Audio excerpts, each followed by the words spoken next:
Hello दोस्तों, welcome to PRT teacher classes. कैसे हो आप सभी? उम्मीद करता हूँ अच्छे होंगे, पढ़ाई कर रहे होंगे। चलिए शुरू करते हैं आज का सेशन। आज के सेशन की शुरुआत चंद लाइनों से शुरू करूंगा, उसके बाद कुछ और भी बातें होंगी, फिर उसके बाद चर्चा आगे बढ़ेगी। ठीक है? तो कहा जाता है कि नजरों को बदलो, नज़ारे बदल जाएंगे। सोच को बदलो, सितारे बदल जाएंगे। कश्ती बदलने की जरूरत नहीं है कि कश्ती बदलने की जरूरत नहीं है। दिशाओं को बदलो, किनारे बदल जाएंगे। दिशाओं को बदलो, किनारे बदल जाएंगे। मंजिल उन्हीं को मिलती है जिनके सपनों में जान होती है। मंजिल उन्हीं को मिलती है जिनके सपनों में जान होती है। पंखों से कुछ नहीं होता है, हौसलों से उड़ान होती है। ठीक है? तो सिर्फ इतना कहना है कि आप हौसला बनाए रखिएगा, टूटिएगा नहीं। अगर कभी टूटने का मन करे या कभी कुछ करने मतलब ये लगे कि नहीं अब हम नहीं हो पाएगा, तो सोचिएगा कि इतने दिन क्यों किए, क्यों इस चीज़ को किए, क्या कारण था इस चीज़ को किए। छोड़ दिए होते, अब तक तो बहुत कुछ कर लिए होते, प्राइवेट में कर लिए होते या अपना बिजनेस कर लिए होते। क्यों शिक्षा में जुड़े, क्यों गवर्नमेंट नौकरी के पीछे भागे? ठीक है? अगर आपको नहीं करना है तो एक बार जरूर सोच लीजिएगा, और उसको सोचने से पहले अपने माँ बाप के चेहरे को भी सोच लीजिएगा। ठीक है? आपके जो माता पिता इतना चाहे वो कोई भी हो बेटा, कितना भी पैसा कमाने वाला हो, अमीर माँ बाप हो, गरीब माँ बाप हो, वो आपके लिए बहुत सेक्रीफाइस करते हैं। ठीक है? उनके चेहरों को जरा याद करिएगा। जिस दिन आप कहते हैं कि असफल लौटेंगे ना, वो कारण कोई भी हो, उनकी जिंदगी वहीं खत्म हो जाएगी। ठीक है? तो उन्हें खत्म मत होने दीजिएगा, उन्हें खत्म मत होने दीजिएगा। ठीक है? और किसी के कहने पर अपनी दिशा मतलब अपने जो लक्ष्य है उसको मत बदलिएगा। ठीक है? आपने अपना लक्ष्य खुद तय किया है, आपने अपना गोल खुद बनाया है, तो किसी के कहने पर क्यों बदलेंगे? ठीक है? तो मेरा यही कहना है कि जब अगर ऐसा कुछ होना तो पहले सोच लीजिएगा, सोचने के बाद कुछ करिएगा, उससे पहले कुछ मत करिएगा। ठीक है? उससे पहले कुछ मत करिएगा। ठीक है? कल एक पोस्ट मतलब जो बीटीसी के डीएलएड के भाई हैं, जो युवा नेता हैं, लड़ाई लड़ रहे हैं, उसमें एक विशु यादव भाई है, उसने एक पोस्ट डाला था लड़की के बारे में कि लड़की बिहार में नौकरी पा गई है, तो उसे एक अच्छा लड़का चाहिए। तो उसने बोला कि मेरा एक मित्र है, नौकरी नहीं पाया है, ऐसे ही कुछ पोस्ट था, और अभी तैयारी कर रहा है। तो उस लड़की ने जवाब दिया कि मैं बेरोजगार से शादी करूंगी, मैं तो नौकरी कर रही हूँ, अगर मुझे बेरोजगार से शादी करनी होती तो मैं अपने बॉयफ्रेंड से शादी नहीं कर लेती। ठीक है?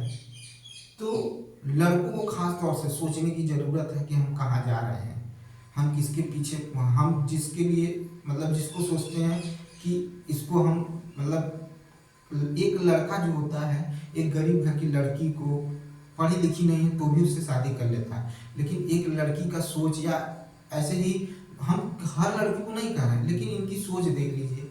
ये लड़कों को बहुत सोचने वाली बात है, खास करके लड़कों को सोचने वाली बात है।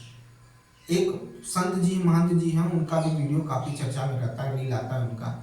उनसे एक महिला बोली कि गुरुजी कहिए कि ये जो दहेज लेने वाली प्रथा है खत्म हो जाए। तो गुरुजी ने बड़ा अच्छा जवाब दिया था उस समय, महंत जी ने कहा कि आप दहेज की बात कर रही हैं, लेकिन उन लड़कियों से भी कहिए जो बिना नौकरी वाले, यानी सरकारी नौकरी नहीं कर रहा है, प्राइवेट कर रहा है, अच्छा कमा रहा है, सब कुछ अच्छा है, लेकिन उससे शादी करने को तैयार नहीं है। उन्हें चाहिए तो नौकरी वाला चाहिए, पैसे वाला चाहिए, मतलब वो चीज़, तो फिर कैसे चलेगा? ठीक है? आप चाहते हो कि आपको सारी चीज़ें भी मिल जाएं, आप चाहते हो नौकरी पा गए तो मुझे नौकरी वाला लड़का चाहिए, भले उसके चक्कर में जो आपके साथ खड़ा रहा, आपके संघर्ष में आपने उसे पल भर में त्याग दिया।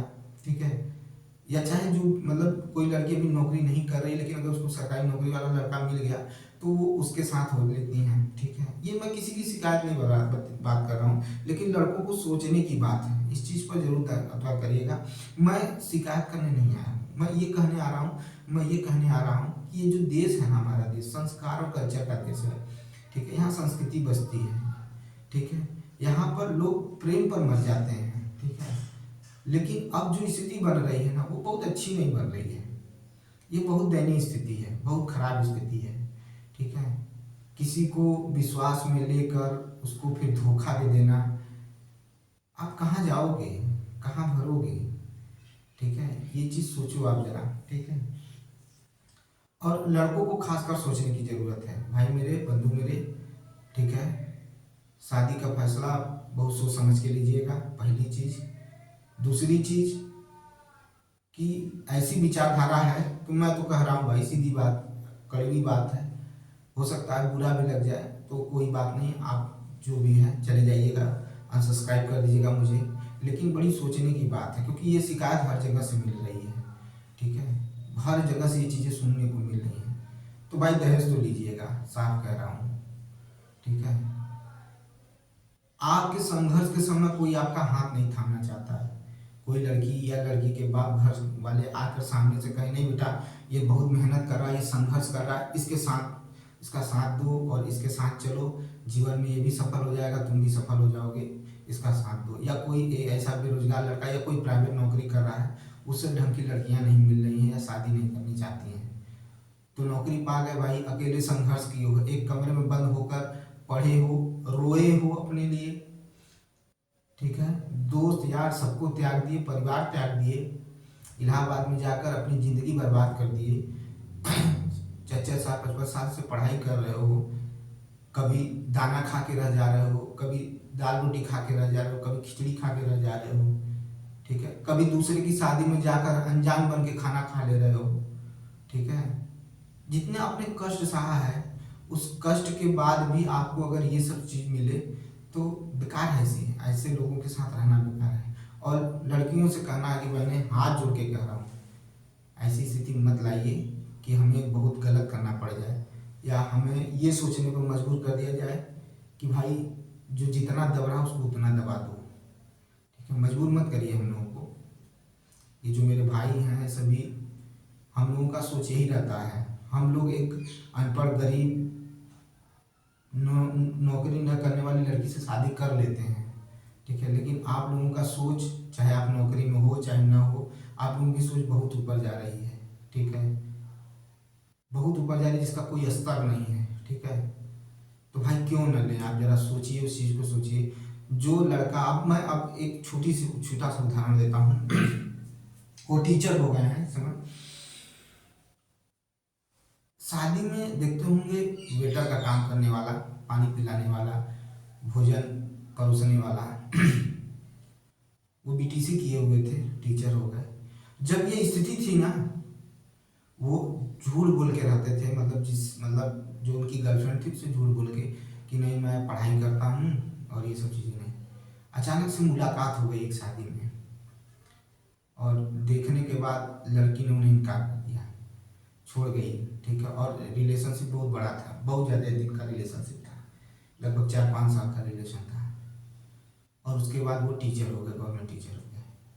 फिर संपर्क रखना चाहिए, ठीक है, फिर संपर्क करना चाहिए, लेकिन उन्होंने साफ शब्दों में मना कर दिया कि जब तुमने मुझे उस जगह ठुकरा दिया जब मैं वेटर का काम कर रहा था, ठीक है, मैं चोरी तो नहीं कर रहा था, मैं किसी को धोखा तो नहीं दिया था, मैं किसी का लूटपाट तो नहीं मचाया था, ठीक है, मैं तो ईमानदारी से कमा रहा था, मेहनत करके कमा रहा था।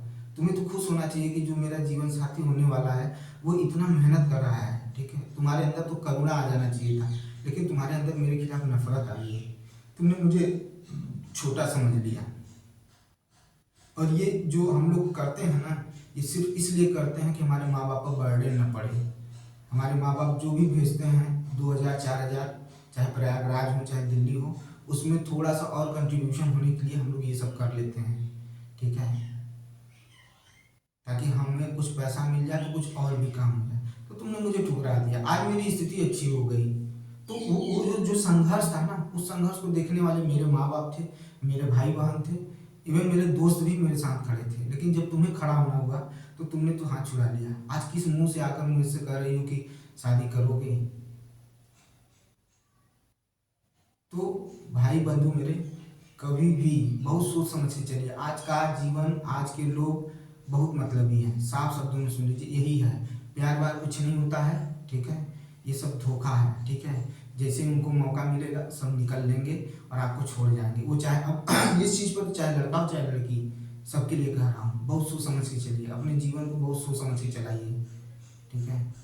और बाकी कल जो मैंने आपको पढ़ाया था उसमें अच्छा व्यू आया, बहुत लोग देखे मुझे, ठीक है, बहुत अच्छा लगा। आप सबों का बहुत आभार मेरी तरफ से, ठीक है। और कहूँगा कि ज़्यादा से ज़्यादा लोगों तक शेयर करिए, ठीक है। जो कल हम लोगों ने पढ़ा था, ठीक है, तो सेपरेशन ऑफ सॉल्यूशन के बारे में पढ़ा था, ठीक है, पदार्थ का पृथक्करण पढ़ा था, उसके बारे में बहुत लोगों ने देखा, बहुत अच्छा लगा मुझे। और कुछ लोग जुड़े भी, इसी तरह से जुड़ते रहिए, अच्छी चीज़ें लेकर आऊँगा, गलत चीज़ें नहीं बताऊँगा और गलत करूँगा नहीं, ठीक है। और ठान लिया हूँ कि आप लोगों के लिए हर चीज़ करने की कोशिश करूँगा, क्योंकि मैं आपसे ही बात करता हूँ। मेरा कोई मतलब जैसे माता पिता है, भाई बहन है, उसके अलावा मेरा कोई नहीं है, ठीक है। मैं आपसे जुड़ा हूँ, आपसे बात करना चाहता हूँ। कमेंट किया करिए, साफ शब्दों में सुन लीजिए, कमेंट किया करिए।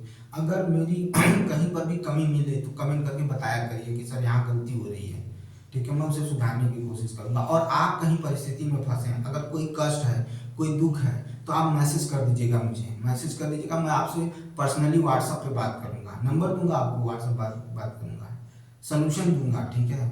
चार लोगों के बीच में मैं बैठ के डिस्कस करता हूँ। आजकल इसी मुद्दे पर बात हो रही है। बीएचयू के मतलब वहाँ पर जॉब करते हैं और टीचर भी रह चुके हैं, लेकिन वहाँ पर रिजाइन देकर बीएचयू ज्वाइन किए हैं, ठीक है। बहुत अच्छे इंसान हैं और बहुत आध्यात्मिक इंसान हैं, और उनसे बात होती है और इन सब चीज़ों पे बात होती है। वहाँ बीएचयू में जो मंदिर है विश्वनाथ, वहाँ पर हम लोग बैठ के बात करते हैं। जल्दी फिर जाने वाला हूँ, उनसे मिलने वाला हूँ, ठीक है। तो वो चीज़ों को बताते हैं, वो अच्छा लगता है, ठीक है। तो इसीलिए आपसे कहूँगा कि कोई भी समस्या हो तो बताइए, क्योंकि हम लोगों का 4-5 जनों का ग्रुप है टीचरों का, और बाकी सभी लोग सरकारी नौकरी में हैं, उन सभी से हम लोग चर्चा करते हैं और जो सामाजिक मुद्दे होते हैं उन पे बात करते हैं। मुझे किसी जाति और धर्म से कोई मतलब नहीं है भाई, ठीक है। अगर कोई सरकार गलत करेगी तो मैं उसका विरोध करूँगा, चाहे जो सरकार रहे, मुझे उससे कोई लेना देना नहीं। बच्चों के अनहित की बात करेगी तो भी मैं विरोध करूँगा, लेकिन जो अच्छे हैं उनके लिए अच्छा कहूँगा, जो बुरे हैं उनके लिए बुरा कहूँगा। तो यही चीज़ है। तो कोई परेशानी हो बंधु, मेरे भाई, मेरी बहनें, अगर कोई भी प्रॉब्लम हो, प्लीज़ कमेंट करिएगा। कोई गलत कदम मत उठाइएगा, ठीक है, कोई भी गलत कदम मत उठाइएगा, क्योंकि बहुत चीज़ें हम लोग तो रह रहे हैं, हम लोग देख रहे हैं कि क्या क्या चीज़ें हो रही हैं। कोई कहाँ आत्महत्या कर लिया तो कोई कहाँ रो रहा है, कोई सुसाइड करने की कोशिश कर ले रहा है, तो कोई नशे की लत में चला जा रहा है, कोई डिप्रेशन में आ जा रहा है। मिल रहे हैं, देख रहे हैं, तो बहुत दुख होता है। इस वजह से कहेंगे कि अगर कोई बात हो गई तो ज़रूर बताइएगा। चलिए शुरू करते हैं आज का सेशन, और इस सेशन को भी मैं उम्मीद करूंगा कि ज़्यादा से ज़्यादा लोग लाइक करेंगे, शेयर करेंगे, देखेंगे, और ज़्यादा से ज़्यादा तो लोगों की तरफ क्या करेंगे, शेयर कर देंगे। क्योंकि आप अच्छी चीज़ों को शेयर करेंगे तो ये पूरा समाज है, शायद परिवर्तन आए, ठीक है। एक छोटा सा आदमना सा इंसान हूँ जो अच्छा करने की कोशिश करता हूँ, अच्छा बातें करता हूँ, लोगों तक अच्छी चीज़ें पहुँचाने की कोशिश करता हूँ। तो ये ज़रूरी है और कोशिश करूँगा कि ये सारी चीज़ें आप आगे तक लेके जाइए। और फिर मैं कह दे रहा हूँ, अगर लड़कियाँ, आप लोग, सबकी बात नहीं कर रहा हूँ, सब ऐसे नहीं हैं, मुझे भी पता है, लेकिन अगर आप लोग इस समय जो बच्चे तैयारी कर रहे हैं, अगर आप उनका हाथ थामती हैं तो याद रखिएगा, ये एक टीचर का अनुभव करके जा रहा है कि आपके प्रति उनका सम्मान, आपके प्रति उनके अंदर श्रद्धा, सब कुछ मिलेगा। लेकिन अगर आप संघर्ष के बाद उनके पैसे को देखकर जुड़ रही हैं तो उम्मीद मत करिएगा कि आपको प्रेम, सम्मान और श्रद्धा मिलेगा, नहीं मिलेगा। क्योंकि वो बच्चा, वो बंदा जो झेल कर वहाँ तक पहुँचा है ना, तो उसे सिर्फ पैसा दिखाई देगा, जान लीजिए। और आपको जब पैसा दिखाई दे रहा तो उसे भी पैसा दिखाई देगा। फिर जैसे को तैसा, कोई प्रॉब्लम नहीं है, फिर तो उसमें कुछ कहना ही नहीं है। और वहाँ मत सोचिएगा कि आपको प्रेम मिलेगा, नहीं मिलेगा। क्योंकि शादी अगर हो रहा है ना, ऐसी स्थिति और ऐसे शर्तों पे शादी हो रही है ना, तो इसे सौदाबाजी कहते हैं। यहाँ प्रेम व्रेम नहीं मिलता है। प्रेम वहाँ मिलता है जब आप किसी ऐसे बंदे को चुन रही हैं जो इस समय इतना संघर्ष कर रहा है, विकट परिस्थिति में है, फिर भी आपके साथ खड़ा हो रहा है, ठीक है, और आपको केयर कर रहा है, और आप उसके साथ जुड़ा हुआ है और आप उसका साथ दे रही है ना, ये जान लीजिए ये रिश्ता बहुत ही अनमोल होगा, ठीक है। इसका कोई मोल नहीं होगा, ठीक है, इसका कोई मोल नहीं होगा, याद रखिएगा। तो चलिए शुरू करते हैं आज के सेशन में। आज के सेशन में, अच्छा पहले मैं बता दूं, आज के सेशन में शुरू करने से पहले बता दूं, जो क्लास 6 की साइंस की बुक है वो शायद चेंज हो गई है। अब उसकी जगह पर क्लास 6 की साइंस की जगह पर जिज्ञासा आ गया है, ठीक है। साइंस की जगह पे इन्होंने क्या कर दिया है, जिज्ञासा कर दिया है। कुछ चैप्टर मिल रहे हैं, कुछ चैप्टर थोड़े से भिन्न है, ज़्यादा भिन्न नहीं है, कुछ ही थोड़ा बहुत चेंजेस हुए हैं, तो उनको भी मैं पढ़ा दूंगा, उसके लिए मत घबराइएगा, उसको भी मैं पढ़ा दूंगा। बस इतना ही कहूँगा कि इतना ही रिक्वेस्ट करूँगा, इसको शेयर करिएगा ज़्यादा से ज़्यादा लोगों तक, क्योंकि इसमें पढ़ाई तो सभी पढ़ा रहे हैं भाई। मुझसे अच्छा नहीं पढ़ा, मैं अगर अच्छा नहीं पढ़ा वो कहीं और पढ़ लेंगे, ये चैप्टर कहीं और पढ़ लेंगे आप, ठीक है, उसमें कोई दो राय नहीं। मैं कह दिया ना, मैं भी सीख रहा हूँ, सीधी बात। गुरु मत समझिएगा, अपना छोटा भाई, बड़ा भाई, दोस्त, जो समझना है समझ लीजिएगा, ठीक है। लेकिन इसको शेयर करिएगा, क्योंकि जो आगे भी शुरू में बात किया हूँ वो लोगों तक पहुँचना बहुत जरूरी है, ठीक है। सोच बदलनी बहुत जरूरी है, क्योंकि बहुत गंदी सोच होती जा रही है, ठीक है। इसको बदलना बहुत जरूरी है, तो इसे इसीलिए शेयर करिएगा। बाकी ठीक है, जो चल रहा है वो चलने दीजिए। और जिन्होंने मुझे देखा कल इतनी संख्या में, उसके लिए बहुत बहुत धन्यवाद, बहुत मतलब दिल से धन्यवाद। और जो आज आपके हम मेरे साथ आप जुड़े हैं, कभी कोई समस्या आई पढ़ाई के मामले में तो जरूर पूछिएगा, मैं सहयोग करूंगा। और कहीं कभी कुछ अच्छी बन जाऊंगा, पैसे लायक हो जाऊंगा, या कुछ पैसे अर्न कर लूंगा, तो पैसे से भी मदद करने की पड़ेगी, जरूरत पड़ेगी। अगर मुझे लगेगा कि नहीं आपकी स्थिति खराब है, तो उससे भी मैं मदद करूंगा, उसमें पीछे नहीं हटने वाला मैं, ठीक है। तो चलिए शुरू करते हैं। तो देखिए हमें पढ़ना क्या है आज, हम लोग को पढ़ना है पौधों को जानिए, पौधों को जानिए, ये चैप्टर हमको पढ़ना है। क्या पढ़ना है? पौधों को जानिए चैप्टर हमको क्या करना है, पढ़ना है, ठीक है। पौधों को जानिए चैप्टर क्या करना है, हमको पढ़ना है, ठीक है। तो पौधों को जानिए चैप्टर में, ठीक है, पढ़ेंगे। और क्या क्या पढ़ेंगे? तो पौधे कितने प्रकार के होते हैं, ठीक है। फिर उसके बाद पढ़ेंगे तना, पढ़ेंगे पत्ती, पढ़ेंगे फल, पढ़ेंगे, ठीक है, पुष्प पढ़ेंगे, सब पढ़ेंगे। मैंने कहा ना आपको कि अगर एनसीईआरटी ने तना लिख दिया तो इसको ये मत समझिए कि सिर्फ तने तक रह जाएंगे, तने का बहुत कुछ पढ़ना है तब तो, ठीक है। पत्ती कह दिया तो पत्ती तक नहीं रुकेंगे, तब उसमें स्टोमेटा भी पढ़ेंगे, ठीक है।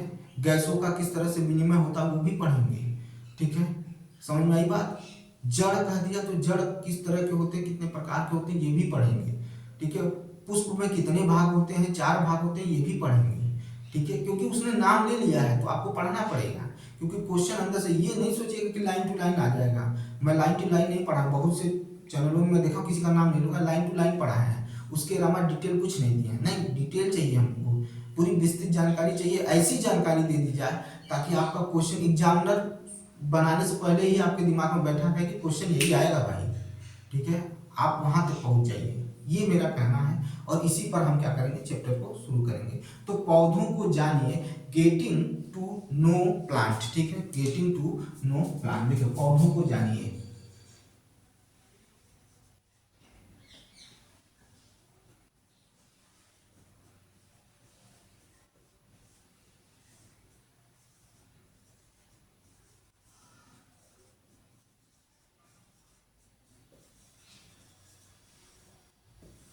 Getting to know plants. देख लीजिए भाई, थोड़ा हम भी देख लें। हाँ सही है, सही चल रहा है। थोड़ा सा लिखने में तिरछा हो जाता है भाई, ठीक है। क्या किया जाए, स्क्रीन बोर्ड मेरे पास डिजिटल बोर्ड नहीं है, जो है उसी में मैं आपको पढ़ाता हूँ और सोचता हूँ कि अच्छा ही पढ़ाऊँगा, कोशिश मेरी वही रहती है। अब ध्यान से सुनिएगा, यहाँ पर एनसीईआरटी कहता है कि पौधों को 3 भागों में उसने बांट रखा है, 3 के बारे में चर्चा की है। उसको कहा जाए कि अभी शुरुआत है, इस वजह से उसने शाक, झाड़ी, ठीक है, शाक, झाड़ी और वृक्ष में उसने क्या कर दिया है, इसको बांटा है। शाक, झाड़ी और वृक्ष के रूप में क्या किया है, इसको बांटा है। ये 3 चीजों में चर्चा की गई है, ठीक है। 3 चीजों में क्या की गई है, ये चर्चा की गई है, ठीक है। ये हो गया पौधों के लिए क्या है, पौधों को जानिए, ये हो गया। ये चैप्टर है हमारा, इसी चैप्टर के बारे में पढ़ेंगे। तो देखिए हमें इस चैप्टर में पढ़ने के लिए मतलब क्या पढ़ना है उस पर ही चर्चा कर रहे हैं। तो अगर हम बात करें कि लक्षणों के आधार पर अधिकांश पौधों को 3 वर्गों में क्या कर दिया गया है, वर्गीकृत कर दिया गया है। किसके आधार पर? लक्षणों के आधार पर। एनसीईआरटी में साफ लिखा है कि लक्षणों के आधार पर,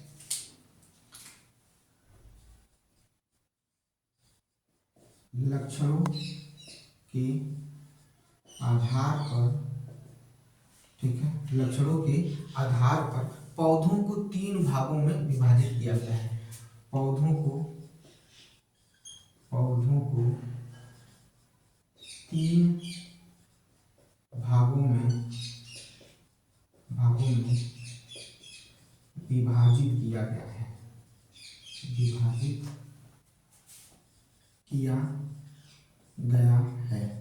ठीक है, विभाजित किया गया है। देखिए क्या कर रहा है कि लक्षणों के आधार पर पौधों को 3 भागों में विभाजित किया गया है। पहला क्या है, शाख है, दूसरा क्या है, झाड़ी है, ठीक है, तथा तीसरा क्या है, वृक्ष है। क्या है, वृक्ष है। शाख, झाड़ी और वृक्ष है। शाख, झाड़ी और वृक्ष है। ये लक्षणों के आधार पर है, ठीक है। ये क्या है, लक्षणों के आधार पर इसे 3 वर्गों में बांटा गया है। लक्षणों के आधार पर पौधों को 3 वर्गों में विभाजित किया गया है। शाख, झाड़ी और वृक्ष। क्या है, शाख, झाड़ी और वृक्ष है, ठीक है। ये इसी पर हमें चर्चा करना। तो अब हमें पढ़ना है, पहला हम हेडिंग डालेंगे, शाख के बारे में जानेंगे। शाख क्या होता है, वृक्ष, झाड़ी क्या होता है और वृक्ष क्या होता है, उसके बाद आगे बढ़ेंगे, ठीक है। तो पहला हेडिंग हम डालने चल रहे हैं, शाख के बारे में जानिए, उसके बाद आगे की तरफ बढ़ेंगे, ठीक है। देखिए हम किसकी बात करने चल रहे हैं, शाख, ठीक है। शाख के बारे में चल रहे हैं बात करने। देखिए ध्यान से सुनिएगा, शाख होता क्या है, ठीक है। शाख की बात करें तो ये हरे होते हैं, मतलब ये हरे भरे दिखाई देते हैं, हरे होते भी हैं। और हरे होने के साथ साथ क्या होता है, कोमल तने वाले पौधे होते हैं। कैसे तने वाले होते हैं, तो कोमल तने वाले पौधे होते हैं, हरे होते हैं एवं कोमल तने वाले पौधे होते हैं। यह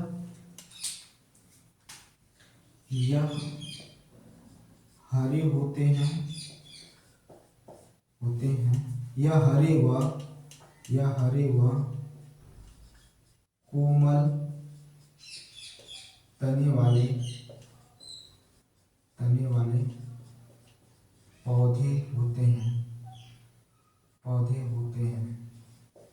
पौधे होते हैं, ठीक है। यह हरे व कोमल तने वाले पौधे होते हैं जिन्हें शाख कहा जाता है। क्या कहा जाता है, शाख कहा जाता है। बस इतना ही शाख के बारे में जानिए, इतना ही दिया है तो इसको जानिए, ठीक है, इतना ही, ठीक है। और इसमें क्या होता है, ये तो हो गया, यह हरे व कोमल तने वाले पौधे होते हैं, ठीक है। और ये सामान्यतः क्या होते हैं, छोटे होते हैं, सामान्यतः छोटे होते हैं। इन छोटे होते हैं, ठीक है, होते हैं, लेकिन इनमें शाखाएं नहीं होती हैं,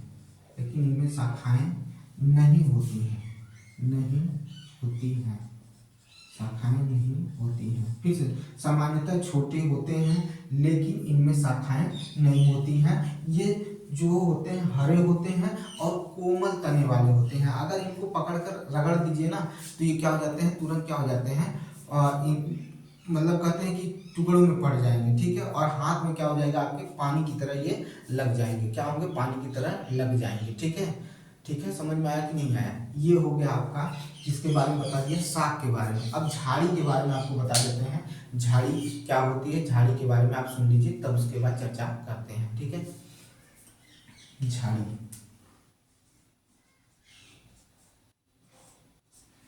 किसके बारे में पढ़ेंगे, झाड़ी। कुछ पौधों में शाखाएं जो होती हैं, ठीक है, कुछ पौधे हैं, ठीक है, कुछ पौधों में जो शाखाएं होती हैं, ठीक है, वो शाखाएं जो होती हैं, ठीक है, वो आधार के समीप से निकलती हैं, ठीक है। जो तने का आधार होता है, कुछ पौधों की शाखाएं, जो तना होता है उसके आधार से निकलती है, उसके आधार से शाखाएं निकलती हैं। फिर से सुनिएगा, कुछ पौधों के जो तने होते हैं, कुछ पौधों में जो तने होते हैं उनके आधार से शाखाएं निकलती हैं। उनके आधार से क्या निकलती हैं, शाखाएं निकलती हैं, ठीक है। लेकिन यहाँ पर तना क्या हो जाता है, कठोर होता है। तना कैसा होता है, कठोर होता है। क्या होता है, कठोर होता है, ठीक है। परंतु ठीक है, परंतु अधिक मोटा नहीं होता है। कौन, तना इसका मोटा नहीं होता है, ये क्या होता है, अधिक मोटा नहीं होता है। इन्हीं को झाड़ी कहा जाता है। इन्हीं को क्या कहा जाता है, झाड़ी। फिर से सुनिएगा, फिर से बता रहा हूँ झाड़ी के बारे में, सुनिएगा ध्यान से, फिर उसके बाद इसमें बात करेंगे। कुछ पौधों के तने के आधार से, कुछ पौधों में तने के आधार से क्या निकलती है, शाखाएं निकलती हैं। क्या निकलती हैं, शाखाएं निकलती हैं। कुछ पौधों के तने के आधार से शाखाएं निकलती हैं, ठीक है। क्या निकलती हैं, शाखाएं निकलती हैं, ठीक है। और तना जो होता है, वो जो तना है वो कठोर होता है। क्या होता है, कठोर होता है, लेकिन अधिक मोटा नहीं होता है। इसी को क्या कहते हैं, झाड़ी कहते हैं। तो क्या लिख रहा हूं कि कुछ पौधों के तने, कुछ पौधों के तने के आधार से, तने के आधार से शाखाएं निकलती हैं, शाखाएं निकलती हैं, शाखाएं निकलती हैं, शाखाएं निकलती हैं। यह तने कठोर होते हैं, कठोर होते हैं, यह तने कठोर होते हैं, यह तने कठोर होते हैं। कुछ पौधों के तने के आधार से शाखाएं निकलती हैं, यह तने कठोर होते हैं, तने कठोर होते हैं। कैसे होते हैं, कठोर होते हैं। परंतु परंतु परंतु मोटे नहीं होते हैं, मोटे नहीं होते हैं, मोटे नहीं होते हैं, ठीक है, मोटे नहीं होते हैं, ठीक है। कुछ पौधों के तने के आधार से शाखाएं निकलती हैं, कुछ पौधों के तने के आधार से शाखाएं निकलती हैं। ये तने कठोर होते हैं परंतु मोटे नहीं होते हैं, मोटे नहीं होते हैं। इन्हीं को क्या कहा जाता है, झाड़ी कहा जाता है। इन्हीं को क्या कहा जाता है, झाड़ी कहा जाता है। समझ में आई बात, क्लियर है। इसे क्या कहते हैं, झाड़ी कहते हैं। क्या कहते हैं भाई, झाड़ी कहते हैं। क्लियर है, समझ में आया, इतना हो गया। अब वृक्ष, वृक्ष क्या है भाई, वृक्ष तो आप जानते हैं, वृक्ष में सब कुछ देखने को मिलेगा, तना देखने को मिलेगा, फूल देखने को मिलेगा, यहाँ तक कि किसी किसी में फल देखने को मिलेगा, किसी में फूल देखने को मिलेगा, किसी में नहीं मिलेगा। तना होता है, पत्तियां होती हैं, जड़ होता है, सारी चीजें देखने को क्या मिलता है, वृक्ष में मिलता है। वृक्ष, इसका मतलब ये हो गया कि वृक्ष एक संपूर्ण आकार से बना हुआ एक क्या है, पौधा है, यानी उसमें सारी चीजें पाई जाती हैं। इस वजह से वो क्या करता है, वृक्ष बनता है, ठीक है। जिनकी शाखाएं ऊंची होती हैं, तने मोटे होते हैं, ठीक है, उन्हीं को क्या कहते हैं, वृक्ष कहते हैं। कुछ पौधे बहुत ऊंचे होते हैं, कुछ पौधे बहुत क्या होते हैं, ऊंचे होते हैं, और क्या होते हैं, इतने सुदृढ़ और गहरे होते हैं, उनकी जड़ें इतनी गहरी होती हैं कि वृक्ष को स्थिर करके रखती हैं, उन्हें हिलने नहीं देती हैं। तनों के जरिए उनको सहारा मिलता है, तनों पर पत्तियां निकलती हैं, तनों से ही क्या होता है, नोड, इंटरनोड देखने को मिलता है, ठीक है। नोड जो होता है वो क्या करता है, इंटरनोड कहाँ होता है, ये सारी चीजें हम क्या करेंगे, अब चर्चा करने के लिए चलेंगे और चर्चा करेंगे, ठीक है।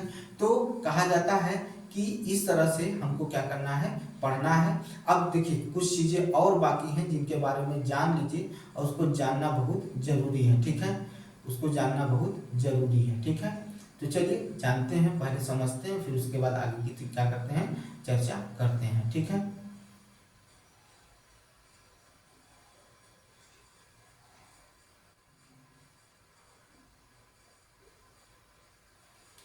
देखिए अब हम चल रहे हैं इसमें, अब सीधे देखिए इसमें दिया भी है, लेकिन हम चाहते हैं कि उसको अच्छे से पढ़ाया जाए, ठीक है। इसमें पर्णवृंत की बात कर रहा है, नोड की बात कर रहा है, ठीक है।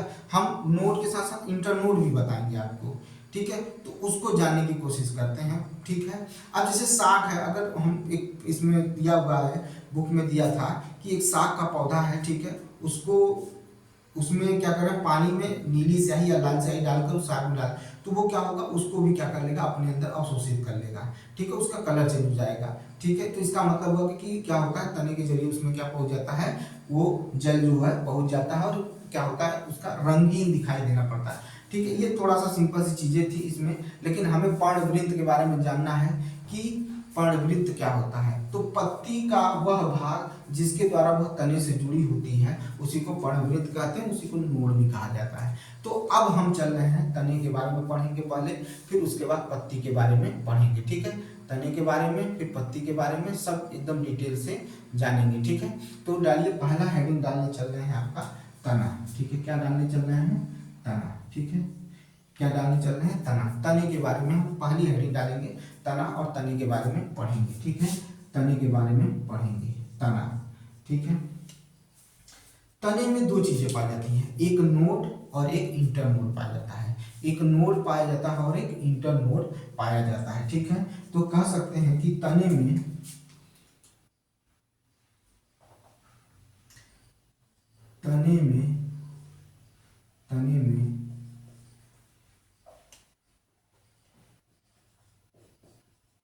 किसी वृक्ष के तने में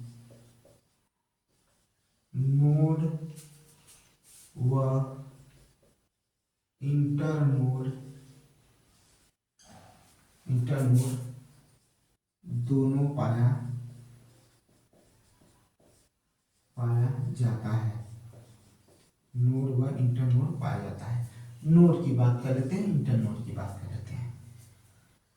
तने से, ठीक है, जिस स्थान पर तने से पत्ती लगी होती है उसको क्या कहते हैं? नोड कहते हैं। क्या कहते हैं? नोड कहते हैं। क्या कहते हैं? नोड कहते हैं, ठीक है। जिस स्थान पर पत्ती जो होती है तने से लगी होती है उसे नोड कहते हैं। क्या कहते हैं? नोड कहते हैं, ठीक है। जैसे ये तना है बच्चा, और इसी से क्या है? पत्ती क्या हुई है? लगी हुई है, ठीक है। इसी से क्या है? पत्ती लगी हुई है। ये है आपकी पत्ती है, ठीक है। ये क्या है? लगी हुई है, ठीक है। ये क्या है? लगी हुई है। ये वाला जो स्थान है यही क्या है? नोड है। यही क्या है? आपका नोड है, ठीक है। ठीक है, देख लीजिए, यही क्या है? नोड है। क्या है? आपका नोड है, ठीक है। देखिए, यही क्या है? नोड है। पत्ती का वह भाग जिसके द्वारा वह तने से जुड़ी होती है उसी को क्या कहते हैं? नोड कहते हैं। अब ध्यान से सुनिएगा, ये हो गया। अब कह रहा है कि दो नोड के बीच का जो स्थान है उसे क्या कहते हैं? इंटर नोड कहते हैं, ठीक है। फिर से सुनिएगा, इंटर नोड वह खाली स्थान जो दो नोड के बीच में पाया जाता है। दो नोड के बीच में पाए जाने वाले स्थान को इंटर नोड कहा जाता है। क्या कहा जाता है प्रभु? इंटर नोड कहा जाता है, ठीक है। क्या कहा जाता है? इंटर नोड कहा जाता है, ठीक है। समझ में आई बात? इंटर नोड और नोड समझ में आ गया? इंटर नोड और नोड समझ में आ गया हो तो आगे चले, ठीक है। तो चलिए चलते हैं आगे, देखते हैं। हो गया। अब दूसरा इसी में देखिएगा, इसी में दूसरा देखिएगा, ठीक है। इसी में दूसरा देखिएगा, ये पहला था, ये दूसरा, ठीक है। ये पहला था, ये दूसरा, ठीक है। दूसरा क्या है भाई? ठीक है, दूसरा देखिए, जो तना होता है, ठीक है, वो प्रकाश की ओर क्या करता है? गति करता है। किधर की तरफ जाता है? प्रकाश की दिशा की ओर क्या होता है? दिशा की तरफ बढ़ते हुए दिखाई देता है। तना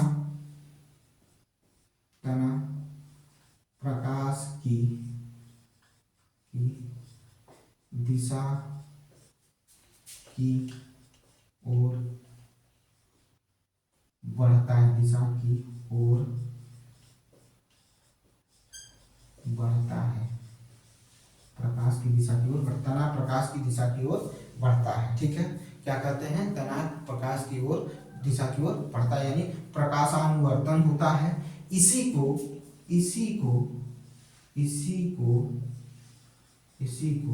फोटोट्रॉपिक कहा जाता है। इसी को क्या कहते हैं? तो फोटोट्रॉपिक कहा जाता है। प्रकाशानुवर्तन,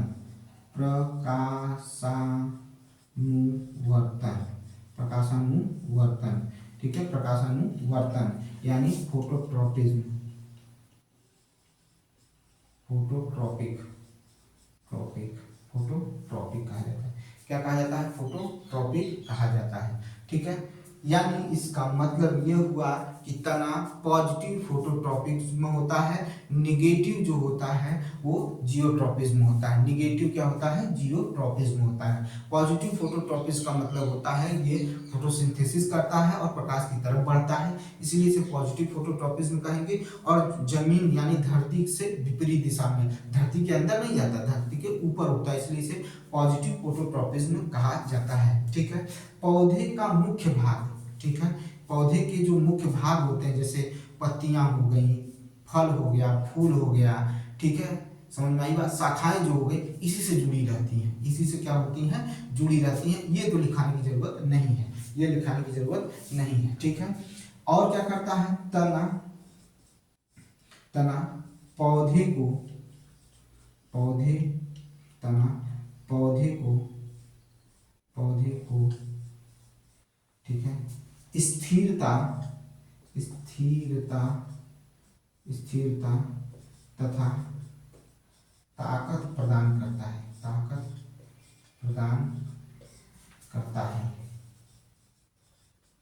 ताकत प्रदान करता है, ठीक है। तना पौधे को, तना पौधे को स्थिरता एवं तथा ताकत प्रदान करता है। ये तीसरा हो गया, ठीक है। देख लीजिए, तने से शब्द उठा है, हम आपको तने के बारे में पूरा पढ़ा रहे हैं, ठीक है। तने से बात उठी है, हम तने को पूरा पढ़ा रहे हैं, ठीक है। याद रखिएगा, जो चीज आपको चाहिए वो सब आपको मिलेगा, बस धैर्य रखिएगा, आपको सारी चीजें मिलेंगी, ठीक है। ठीक है, ये समझ में आया, क्लियर है। आगे चले, समझा जाए और थोड़ी बात की जाए तो तने के द्वारा, ठीक है, तने के द्वारा ही पत्तियों द्वारा निर्मित भोज्य पदार्थ, ठीक है, तने के द्वारा ही पत्तियों द्वारा निर्मित भोज्य पदार्थ पौधों के विभिन्न भागों तक पहुंचा दिया जाता है, विभिन्न भागों तक पहुंचा दिया जाता है। इसका मतलब पौधे के तने में जाइलम और फ्लोएम दोनों उपस्थित हैं, पौधों के तने में जाइलम और फ्लोएम दोनों उपस्थित हैं, ठीक है। इतना हो गया हो तो पहले इसको मिटा देते हैं।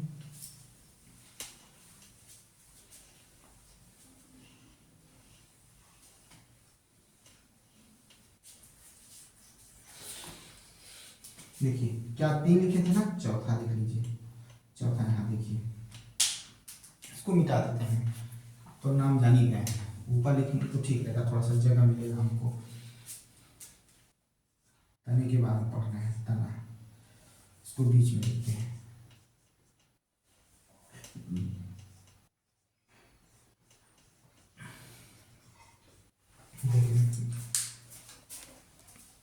हाँ ठीक है, बिल्कुल सही है भाई, बिल्कुल सही है, ठीक है।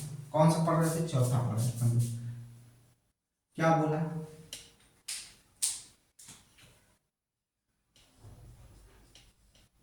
पत्तियों द्वारा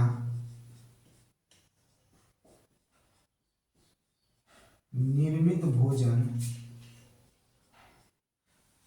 निर्मित भोजन, पत्तियों द्वारा निर्मित भोजन तने के द्वारा, तने के माध्यम से, तने के माध्यम से, माध्यम से पौधों, पौधे के विभिन्न, पौधे, पौधे माध्यम से पौधे के विभिन्न, पौधे के विभिन्न, विभिन्न भागों तक पहुंचा दिया जाता है, भागों तक पहुंचा दिया जाता है, पहुंचा दिया जाता है, विभिन्न भागों तक पहुंचा दिया जाता है, पौधे के विभिन्न भागों तक क्या कर दिया जाता है, पहुंचा दिया जाता है, ठीक है। जो पौधों के द्वारा भोज्य पदार्थ निर्मित होता है उसकी बात कर रहे हैं, ठीक है, उसकी बात कर रहे हैं। जड़ के द्वारा, ठीक है, सुनिएगा ध्यान से, जड़ के द्वारा, जड़ के द्वारा जो जल, जल के द्वारा जो संग्रहित जल है या जल, जो जड़ है वो जल को अवशोषित करता है और उस जल को तना क्या करता है, पत्तियों तक पहुंचा देता है। किसके द्वारा पहुंचाया जाता है, तो तने के द्वारा ही पहुंचाया जाता है, ठीक है। तने के द्वारा, जब तने से, तने के द्वारा जो जल होता है, जो जड़ के द्वारा अवशोषित किया जाता है वो पत्तियों तक पहुंचाने का काम कौन करता है, तो तना करता है, ठीक है। जड़ के द्वारा लिए गए जल को पत्तियों तक पहुंचाने का कार्य तना करता है। देखिए क्या कह रहा हूं,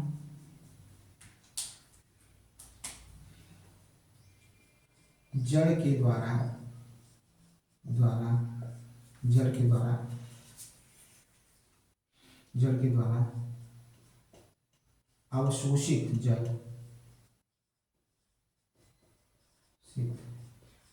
अवशोषित जल पत्तियों, पत्तियों तक पहुंचाने का कार्य,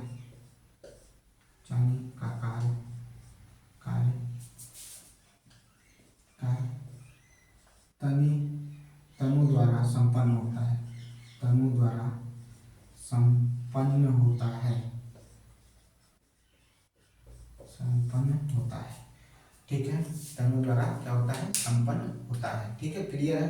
ठीक है, कुछ ऐसे पौधे होते हैं जिनके तनों में ही भोज्य पदार्थ क्या होते हैं, संग्रहित होते हैं। कुछ सुनिएगा, सुनिएगा। कुछ पौधे ऐसे होते हैं जिनका बात करें तो उनका जो भोज्य पदार्थ है उसी तने में ही संग्रहित हो जाता है। ठीक है, कुछ ऐसे पौधे होते हैं जिनको आप दैनिक जीवन में खाते भी हैं, उनको दैनिक जीवन में क्या करते हैं, खाते भी हैं। ठीक है, जैसे आलू हो गया, प्याज हो गया, अदरक हो गया। ठीक है, आलू हो गया, प्याज हो गया, अदरक हो गया, ये सब ऐसे ही, ओल हो गया, अरबी हो गया। ठीक है, ये सभी, हल्दी तक भी, हल्दी भी क्या है इसमें आता है, और ये सभी क्या होते हैं, तने होते हैं। ठीक है, ये क्या होते हैं, तने होते हैं। और ये बहुत इंपॉर्टेंट लाइन भी है। ठीक है, ये इंपॉर्टेंट लाइन है, इसको भूलिएगा नहीं बंधु, इसको भूलने की कोशिश मत करिएगा, और इसे भूलना महापाप होगा, याद रखिएगा। मैं क्या कह रहा हूं कि कुछ तनों में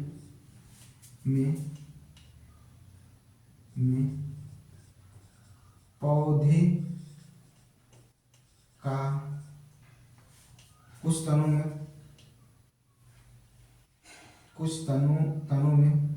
भोज्य पदार्थ, पौधे का, अच्छा, कुछ तनों में पौधे का भोज्य पदार्थ संग्रहित होता है,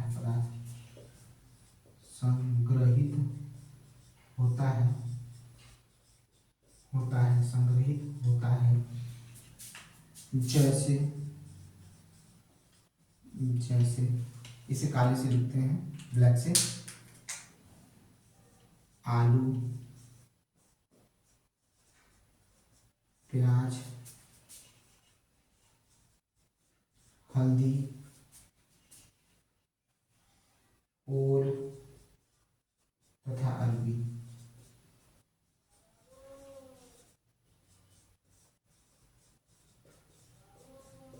इत्यादि देख लीजिए भाई।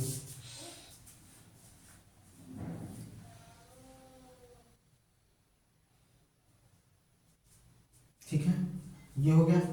देखिए, पत्तियों द्वारा निर्मित भोजन तने के माध्यम से पौधों के विभिन्न भागों तक पहुंचा दिया जाता है। जड़ के द्वारा अवशोषित जल पत्तियों तक पहुंचाने का कार्य तनों के द्वारा संपन्न होता है। कुछ तनों में पौधे का भोज्य पदार्थ संग्रहित होता है। ठीक है, जैसे आलू, प्याज, हल्दी, ओल, अरबी, एक और यार लहसुन, ये भी आप कर लीजिएगा। अब आते हैं अगला समझते हैं, अगला समझने की जरूरत है।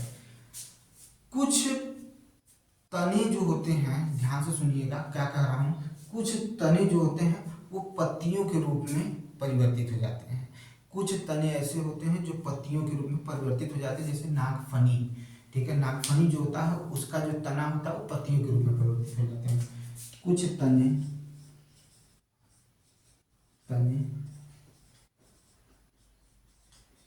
पत्तियों के रूप में परिवर्तित हो जाते हैं, जैसे तना, जैसे नागफनी। यहाँ लिख देता हूँ नागफनी।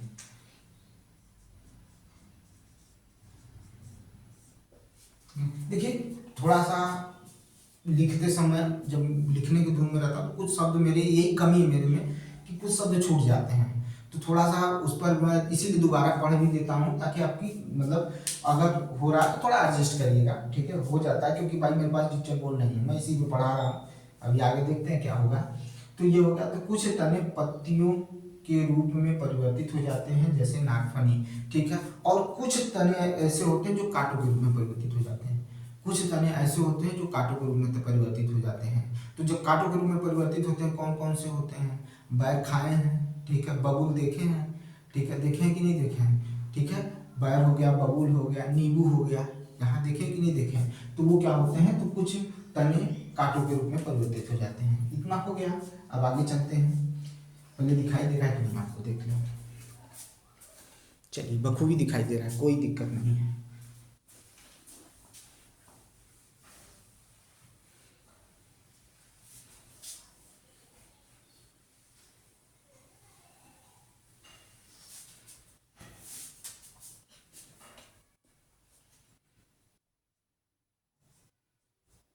शायद 8वां है ये।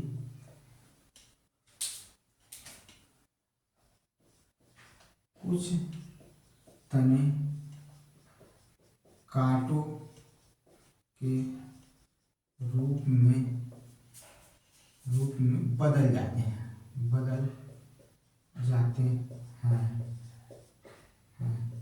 जैसे नींबू, बबूल तथा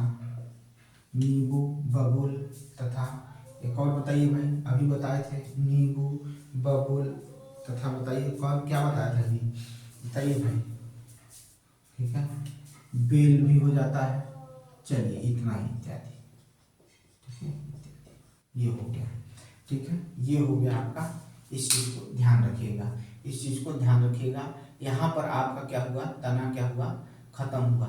ठीक है, यहाँ पर क्या हुआ, आपका तना खत्म हुआ। ठीक है, समझ में आया कि नहीं आया, तना खत्म हुआ। अभी बाकी है, क्योंकि अभी पत्तियों के बारे में पढ़ेंगे भाई, पत्तियों को भी समझेंगे। ठीक है, पहले इसको तने को खत्म कर लें, तब उसके बाद देखा जाएगा। ठीक है, समझ में आई बात। संवहन की क्रिया इसी से होती है, जब बताई थी कि जाइलम और फ्लोएम का कार्य इसी से होता है, तो मैंने आपको सारी चीजें बता दी हैं, समझिएगा चीजों को। ठीक है, अब चलते हैं, कहाँ चलेंगे, अब हम पत्ती पर चलेंगे। कहाँ चलेंगे, पत्ती पर चलेंगे। और मैंने बता भी दिया था कि पत्ती तना जहाँ पर जुड़ा होता है, पत्ती तने पर जहाँ जुड़ा होता है उस स्थान को नोड कहा जाता है, और दो नोडों के बीच के स्थान को इंटरनोड कहा जाता है। ये भी मैंने आपको एकदम सही तरीके से बता दिया था। अब हम पत्ती के बारे में चल रहे हैं पता करने। ठीक है, तो चलिए पत्ती के बारे में देखते हैं। लीफ,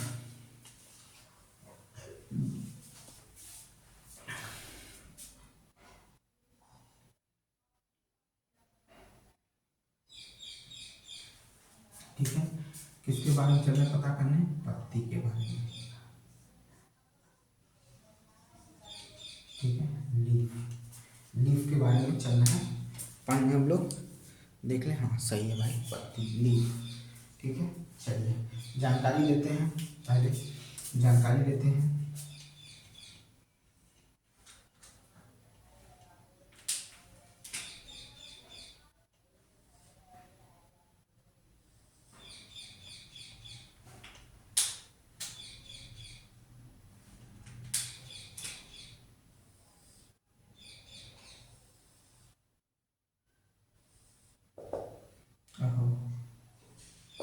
ये है आपकी पत्ती। ये बनाने का कुछ कारण है, इसलिए बनाना पड़ रहा है, नहीं तो फिर जरूरत ही क्या है, लेकिन बनाना जरूरी है। ठीक है, ठीक है, चलिए बात करें, ध्यान से सुनिएगा। ठीक है, आप अपने अगल बगल इसी तरह की पत्ती को देखिए। ठीक है, इसी तरह की क्या करिए, पत्ती को देखिए। अगर आप पत्ती को देखेंगे तो उसमें कुछ चीजें आपको समझ में आएंगी। ठीक है, क्या चीजें आएंगी, तो पहली बात तो पत्तियों का कलर जो होता है, रंग जो होता है, हरा होता है। कुछ पत्तियां पीली भी दिखाई देती हैं, मतलब उनको अलग अलग तरीके की दिखाई देती हैं। ठीक है, और तने से जिस रूप में जुड़ी होती हैं, जिस प्रकार से जुड़ी होती हैं, उसे पर्णवृंत कहा जाता है। उसे क्या कहा जाता है, पर्णवृंत कहा जाता है। ठीक है, और पत्ती के चपटे, ठीक है, और हरे भाग को फलक कहा जाता है। मैंने क्या बताया, पत्ती के चपटे और हरे भाग को याद रखिएगा। पत्ती के चपटे व हरे भाग को फलक कहते हैं। पत्ती के हरे व चपटे भाग को क्या कहते हैं, फलक कहते हैं। ठीक है, पत्ती के हरे व चपटे भाग को क्या कहा जाता है, फलक कहते हैं। ठीक है, अब क्या कह रहा है कि क्या सभी पत्तियों में पर्णवृंत देखने को मिलता है, यानी मोर या इंटरनोड देखने को मिलता है, उसकी बात कर रहा है। ठीक है, पत्ती में एक आपको मुख्य सिरा देखने को मिलेगी। क्या देखने को मिलेगी, तो मुख्य सिरा देखने को मिलेगी। ठीक है, क्या मिलेगी, पत्ती के, ठीक है, वो जिसे ये जो है आपको देखने को मिला, ये वाला इसी को क्या कह रहा है, मुख्य सिरा देखने को मिलेगी।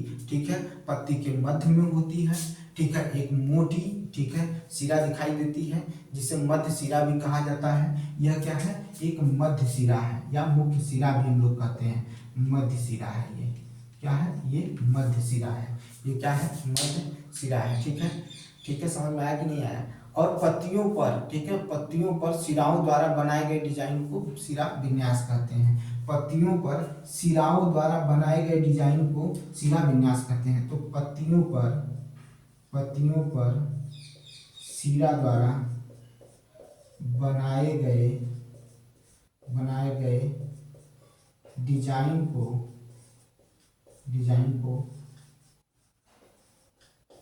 सिरा विन्यास कहते हैं, सिरा विन्यास कहते हैं।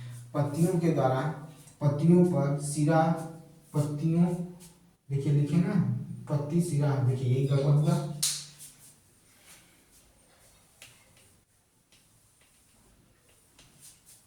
फिर से लिख देते हैं, सॉरी।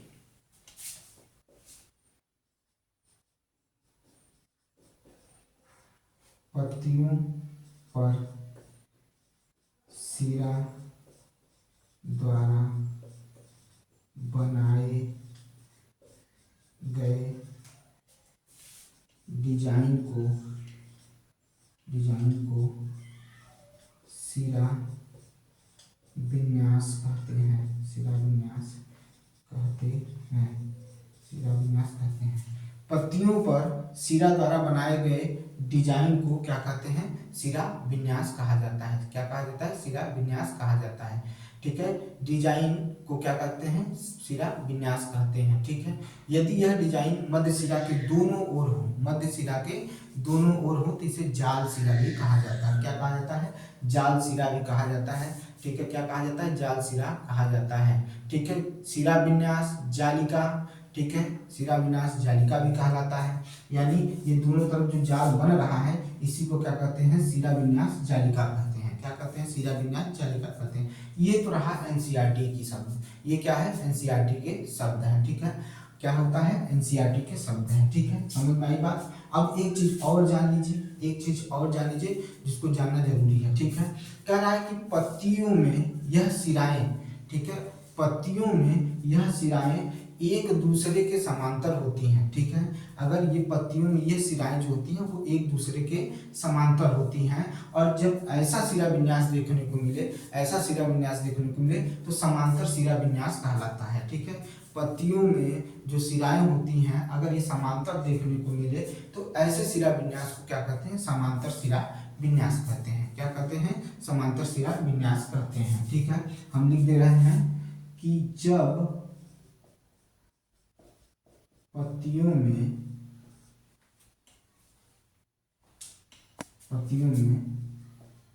ऐसे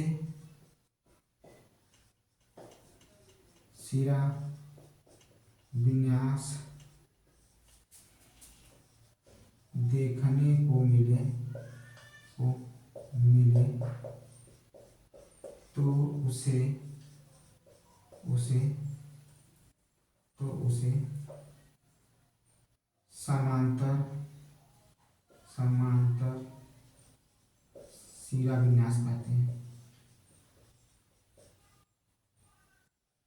सिरा विन्यास कहते हैं। ठीक है बच्चा, जब पत्तियों में ऐसे सिरा विन्यास देखने को मिले तो उसे समांतर सिरा विन्यास या सिरा विन्यास समांतर सिरा विन्यास कहते हैं। ठीक है, ठीक है, समांतर सिरा विन्यास कहते हैं। ठीक है, अब हम मेन चीज पढ़ने चल रहे हैं जहां से पत्तियों से क्वेश्चन आता है। ठीक है, अब वो हम पढ़ेंगे। ये तो आपका एनसीईआरटी का जो था वो मैंने आपको बता दिया। ठीक है, ये मैंने आपको बता दिया। ठीक है, अब हम वो आपको बताने चल रहे हैं जो बहुत इंपॉर्टेंट है, जो क्वेश्चन में पूछे जाते हैं, जिनकी जरूरत आपको पड़ती है। ठीक है, वो हम आपको बताएंगे।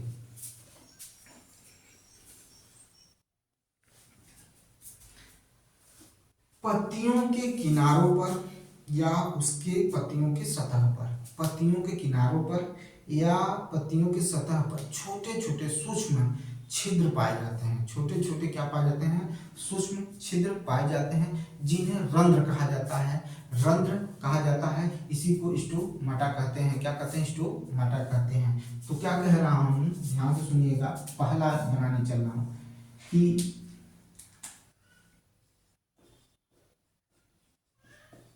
पत्तियों के किनारों पर या सतह पर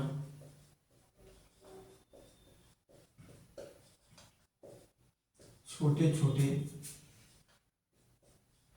छिद्र पाए जाते हैं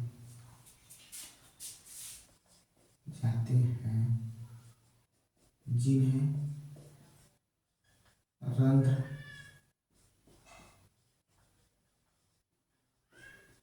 कहते हैं। ठीक है, कहते हैं। अब ये छिद्र क्या करते हैं? ये छिद्र का काम क्या है? अच्छा, इसमें जो कोशिका होती है वो आप देखेंगे कि जो कोशिका होती है स्टोमेटा के जहाँ पर छिद्र, वहां पर जो वो सेम के बीज की तरह होता है। जो कोशिका होती है वो सेम के बीज की तरह होता है। अब देखिए मैं क्या कर रहा हूं कि इन्हीं रंध्रों की मदद से, इन्हीं रंध्रों, यहाँ पर रंध्रों की मदद से इन्हीं रंध्रों की मदद से ऑक्सीजन तथा CO2 का विनिमय होता है। ठीक है, विनिमय होता है। इसके पीछे का क्रियाकलाप भी बहुत मतलब है, लेकिन आपको इतना ही जानना है, इससे ज्यादा आपको जानने की जरूरत नहीं होता। ठीक है, इससे ज्यादा जानने की जरूरत नहीं होता है। इसी अंग को, इसी पौधे के इसी अंग को, पौधे के इसी अंग को श्वसन अंग कहते हैं। पौधे का श्वसन अंग कहते हैं। पौधे का श्वसन अंग कहते हैं। ठीक है, अब आइंदा आपसे कोई पूछे कि पौधे का श्वसन अंग कौन होता है, तो रंध्र होते हैं। क्या होते हैं? रंध्र होते हैं, याद रखिएगा। ठीक है, तो एक बार देख लेता हूँ। पत्तियों के किनारों या सतह पर छोटे छोटे छिद्र पाए जाते हैं जिन्हें रंध्र कहते हैं। इन्हीं रंध्रों की मदद से O2 और CO2 का क्या होता है? विनिमय होता है। पौधे के इसी अंग को पौधे का श्वसन अंग कहते हैं। क्या कहते हैं? पौधे का श्वसन अंग कहते हैं। ठीक है, इसी पौधे मतलब इसी पत्तियों पर एक विशेष प्रकार की कोशिका पाई जाती है। ठीक है, इन्हीं पत्तियों पर यानी पत्तियों की सतह पर एक विशेष प्रकार की कोशिका पाई जाती है जो प्रकाश संश्लेषण की क्रिया को संपन्न करती है। ठीक है, पत्ती की सतह पर एक विशेष प्रकार की कोशिका पाई जाती है जो क्या करती है? क्लोरोप्लास्ट का, हरित लवक का निर्माण करती है। सॉरी, गलत बोल दिया था। क्रोमोप्लास्ट का क्या करती है? निर्माण करती है। क्लोरोप्लास्ट का निर्माण करती है, जिसके द्वारा प्रकाश संश्लेषण की क्रिया क्या होता है? संपन्न होता है। तो मैंने क्या लिखा, मैं क्या बोल रहा हूँ, ध्यान से सुनिएगा।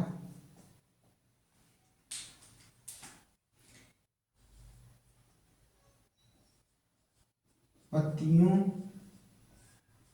की सतह पर एक विशेष प्रकार की कोशिका पाई जाती है।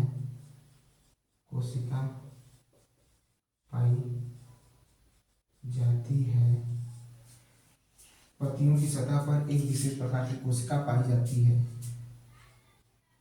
जिसे ठीक है,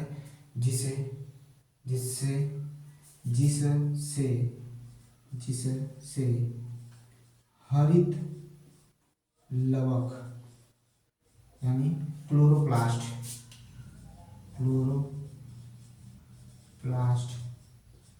का निर्माण होता है।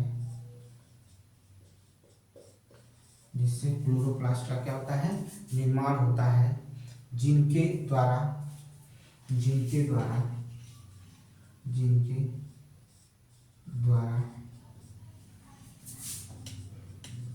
प्रकाश संश्लेषण की क्रिया संपन्न होती है। ठीक है। पत्तियों की सतह पर एक विशेष प्रकार की कोशिका पाई जाती है जिससे हरित लवक यानी क्लोरोप्लास्ट का निर्माण होता है, जिनके द्वारा प्रकाश संश्लेषण की क्रिया संपन्न होती है। जिससे प्रकाश संश्लेषण की क्रिया क्या होती है, संपन्न होती है। ठीक है। क्या करती है, प्रकाश संश्लेषण की क्रिया को संपन्न करती है। कौन करता है, तो पत्ती के ये विशेष प्रकार की कोशिकाएं जो क्लोरोप्लास्ट का क्या करती हैं, निर्माण करती हैं। क्या करती हैं, निर्माण करती हैं। चलिए हो गया इतना, देख लिए हैं, अब इसको मिटाते हैं। ठीक है।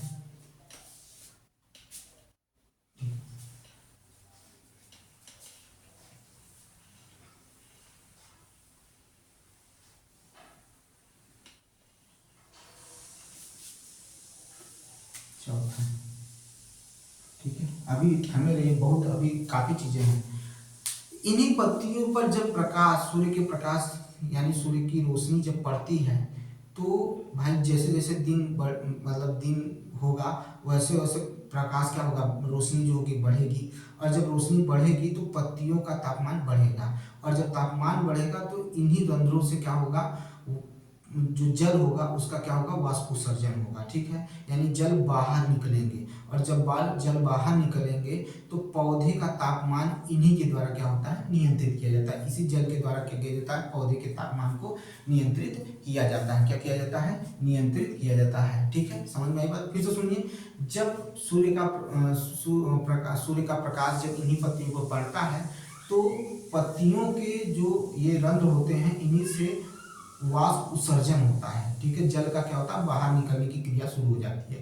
तो जब ऐसी स्थिति देखने को मिलती है तो वहां पर क्या होता है कि इसी के द्वारा, इसी क्रिया के द्वारा पौधे के तापमान को संतुलित किया जाता है। यानी जो तापमान होता है, जो टेम्परेचर होता है पौधे का, वो इसी के द्वारा क्या कर लिया जाता है, संतुलित कर लिया जाता है। ठीक है। या नियंत्रित किया जाता है, और इसी क्रिया को वाष्प उत्सर्जन कहते हैं। इसी क्रिया को क्या कहते हैं, वाष्प उत्सर्जन कहते हैं।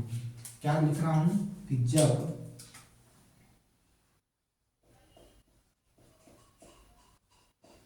पौधे की पत्तियों पर सूर्य का प्रकाश पड़ता है तो सूर्य का प्रकाश पड़ता है तो इन्हीं पत्तियों के द्वारा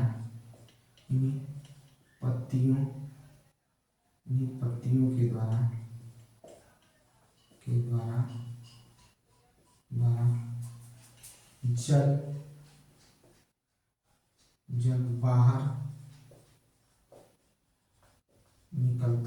बाहर निकलता है। ठीक है। जल बाहर निकलता है, जिससे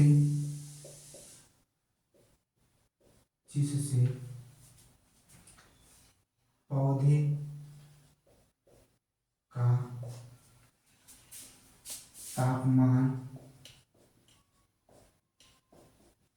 नियंत्रित होता है। पौधे का तापमान नियंत्रित होता है। इसी क्रिया को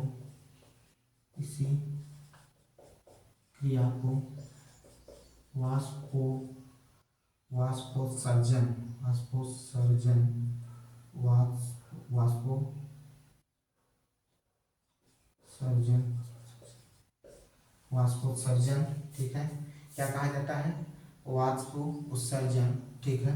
वाष्प उत्सर्जन कहते हैं। इसी क्रिया को देखिए, क्रिया को रुक जाइए, इसी क्रिया को वाष्पोत्सर्जन कहते हैं। ठीक है। जब पौधे की पत्तियों पर सूर्य का प्रकाश पड़ता है तो इन्हीं पत्तियों के द्वारा जल बाहर निकलता है, जिससे पौधे का तापमान नियंत्रित होता है। इसी क्रिया को वाष्पोत्सर्जन कहते हैं। इसे सरल भाषा में लिख रहे हैं ताकि आपको आसानी से याद हो जाए, ठीक है। बाहर निकलना यानी जो तापमान बढ़ेगा, सूर्य का प्रकाश बढ़ेगा तो तापमान बढ़ेगा, तापमान बढ़ेगा तो पत्तियां क्या करेंगी, क्या करेंगी, जल को क्या करेंगी, जल बाहर निकालेंगी। और जब जल बाहर निकालेंगी तो उससे क्या होगा, पौधे का तापमान नियंत्रित होगा। पौधे का तापमान जब नियंत्रित होगा तो इसी क्रिया को क्या कहते हैं, वाष्प उत्सर्जन कहते हैं। क्या कहा जाता है, वाष्प उत्सर्जन कहा जाता है, या इसी को ट्रांसपिरेशन भी कहा जाता है, ठीक है। समझ में आया। अब देखिए भाई, जो रात्रि के समय जो छोटे पौधे होते हैं, ठीक है, रात्रि के समय जो छोटे पौधे होते हैं वो नीचे से जड़ के द्वारा जल को अवशोषित करके तने के माध्यम से पत्तियों तक पहुंचाते हैं। और ऐसी स्थिति में क्या होता है, जल का प्रेशर पड़ता है, ठीक है। तने के द्वारा जब वो जल पत्तियों में पहुंचता है तो वहाँ प्रेशर पड़ता है, और जब प्रेशर पड़ता है तो पत्तियां के रंध्रों से जो ये जल होता है बूंद की तरह बाहर निकल आता है। बूंद के रूप में क्या हो जाता है, बाहर निकल आता है। बहरहाल इतना आपको नहीं पूछेगा, आपको उसके लिए परेशान नहीं होना है, ठीक है। जितना पूछेगा उतना मैंने आपको ये क्या किया है, बताया है, ठीक है, उतना आपको बताया है, ठीक है।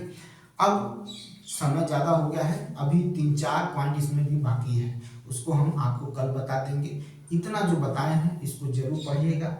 और जो शुरुआत में बात हुई है, देखिए मैं हर किसी लड़की को एक जैसा नहीं समझता हूँ, हर किसी लड़के को एक जैसा नहीं समझता हूँ, लेकिन जो समाज में बुराइयां दिख रही हैं उस पर मैंने चर्चा की है, ठीक है। अगर किसी बहन को, किसी भाई को बुरा लगा हो तो तहे दिल से माफ़ी मांगता हूँ, लेकिन ये जान लीजिए यही सच्चाई है, यही हो रहा है, और ऐसा नहीं होना चाहिए, ऐसा नहीं होना चाहिए, ठीक है। तो मिलते हैं नेक्स्ट वीडियो में, आपसे जल्दी मुलाकात होगी, ठीक है। इसी के साथ आपका दिन शुभ हो, और ज़्यादा से ज़्यादा मेहनत करिए, अपने लक्ष्य की तरफ आगे बढ़िए, माँ बाप का ख्याल रखिए। मिलते हैं नेक्स्ट वीडियो।